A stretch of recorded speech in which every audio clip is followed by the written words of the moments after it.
Continuing our move back for things that you should know, we have the Codex, obviously beside the shop, which I'm not going to talk about because there's not really a point, it's pretty self-explanatory. The Codex is pretty useful. This is where you see all of your quests and such like that. Obviously I have some that I haven't completed just because I'm lazy, but overall this is where you'll see everything, including like the newer ones and such like that. You can replay some of these, like the main story quests, like Chains of Harrow should be replayable. Yeah, you can replay it because it's a story quest. This is where they're all cataloged. This is where you can see them. Some of them, if I'm correct, you can see the requirements. It's been a while since I've had a quest that I haven't done or had unlocked. Here you can also see progress on pretty much everything. This shows you what you have mastered as pets, what you've mastered as weapons, including categorizing them all for you, making it pretty easy to just, if you're interested in a weapon or you see somebody using a weapon, you can just type in, I don't know, like the Pyrana, and you'll be able to pull up their stats, including their primed variants. This is very useful if you're trying to MR farm and such like that. You can see Warframes, including any of the Necromechs and the Archwings. Also a good resource for seeing if you need to MR farm somebody or something of that sort. You can also see objects in the world, like destroyables and such like that. Obviously, I'm not going to have these complete as I don't just carry around Helios often. I do have to end up going through that at some point. You can also see relics and any arcane in the game, basically. This also will tell you if they're in the Prime Vault, which means they have to come back through Prime Resurgence. So this is also very good if you're looking for, like right now, Titania's in the vault, but you can look up Titania and then you can see all of the relics that she has previously had rotated, and also any that you might have gotten. Like, for example, I have the Z6, but I also had T11. It is in Prime Vault. It's currently through Prime Resurgence, but I don't own it, so it's grayed out.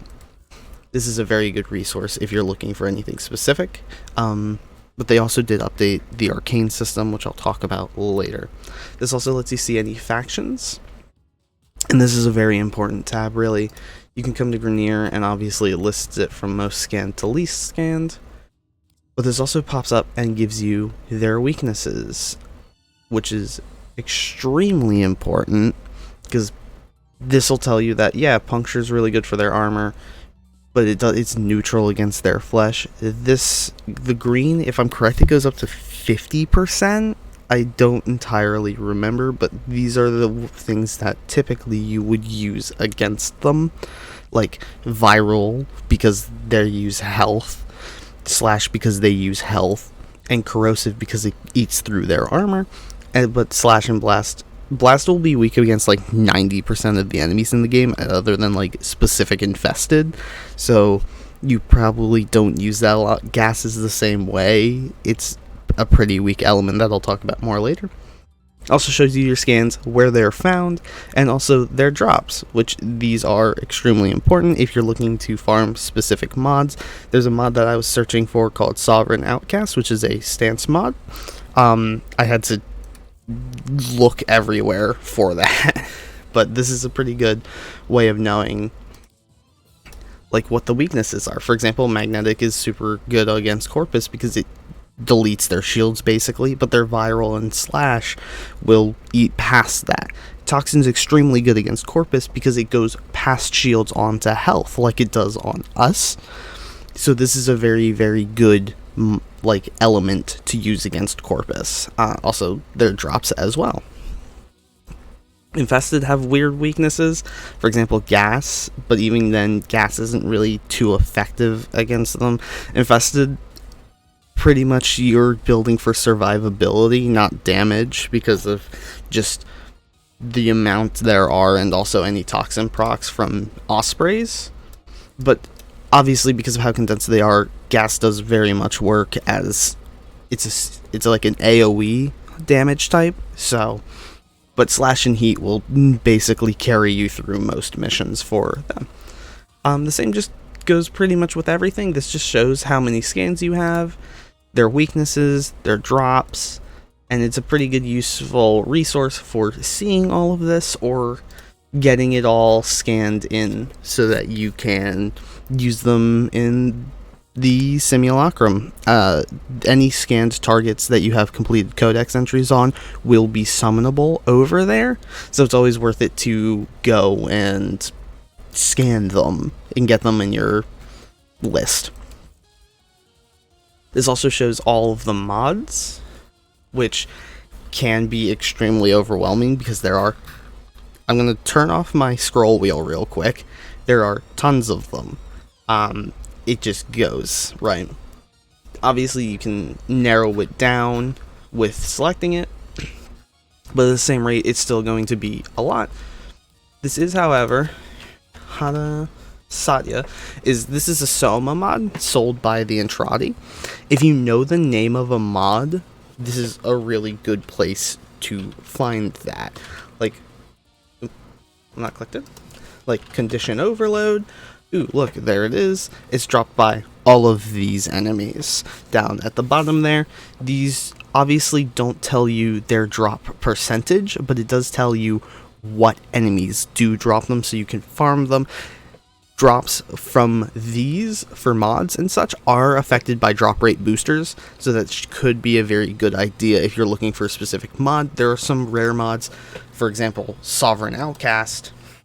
I hope I spelled that right. I probably didn't.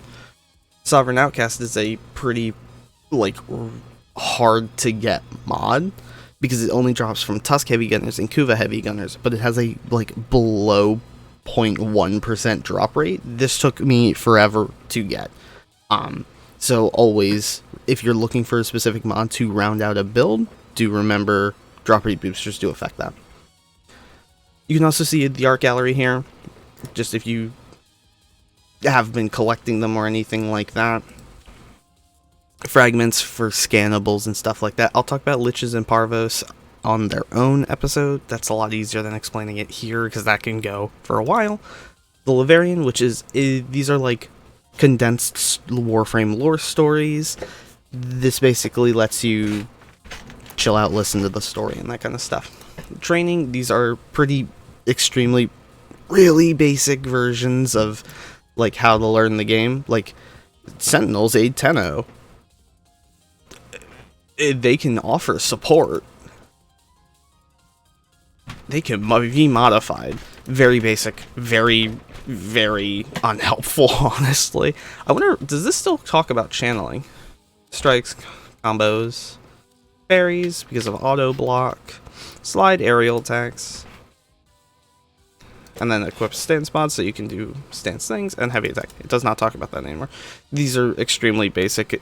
Basically, if you're just looking for like what button to press, this is okay enough. This doesn't really explain everything and anything in a great enough depth, but also it's extremely avoidable because you don't have to access the codex for anything if you don't already know it's there. And then also missions, which basically just tells you like how each mission type works, which some of these are like one and done's, like hijacks. There's only like 2 or 3 tiles with them. Hive sabotage is like 1 or 2. Anything past survival, these Cephalon capture, annihilation, team annihilation, Lunaro, these are all PvP game modes, so you're never going to play them. Railjack is a later in the game, like midway point thing you can do, which gets you good rewards, and I'll talk about it later because it's a lot easier to talk about in a condensed one-dimensional view. But yeah, that's pretty much the codex. It's just located right here. Tells you everything you need to know for like mods and enemy damages if you're confused about what's good or what's not, or you can just use viral slash.